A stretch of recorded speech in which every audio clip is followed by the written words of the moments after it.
Hello, good day and welcome. Today we'll be dealing with Uniabuja post-TME past question, biology, question 3. One of the following is usually worm-like, cylindrical or flattened. One of the following is usually worm-like, cylindrical or flattened. A. Mollusk, B. Insects, C. Nematodes, and D. We have the annelids. Now, what are mollusks? Now, mollusks are soft-bodied animals found in kingdom Mollusca. Now these animals are soft-bodied animals found in moist places.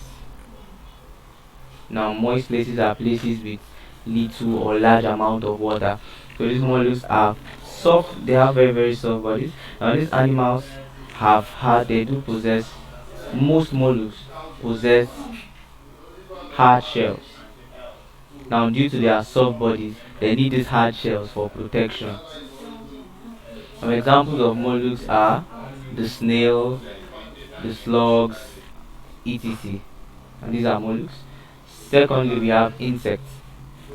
Insects. Insects are the most abundant. Now they are the most abundant animals on land. They are the most abundant animals ever. They are regarded as the most successful. Now due to the ability of insects to adapt to various conditions and various habitats. Now they are also called arthropods. Insects are arthropods. The most successful arthropods are insects.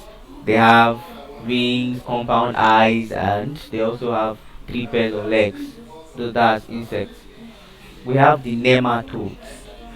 Now, nematodes are roundworms, usually with cylindrical and flattened body. Now, nematodes are roundworms. Now, these roundworms have cylindrical and flattened body. So they are also regarded as the roundworms. Now we have the annelids. Annelids. Annelids are segmented worms with over 17,000 known species. And they have over 17,000 known species. Now they are referred to as the segmented worms. Now segmented worms in the sense that they have segments. Now examples of these annelids are leeches, we have earthworm, etc. Like I said, they have over 17,000 species and they are segmented worms. In case you hear of segmented worms are referred to as annelids, nematodes are referred to as roundworms. Now our question told us that one of the following is usually worm-like, cylindrical or flattened. I told you nematodes are roundworms that have cylindrical or flattened shape. So the answer to this particular question is C, nematodes. They have cylindrical and flattened body and they are also called roundworms. Thank you and God bless you. Please ensure you subscribe to our channel for more videos.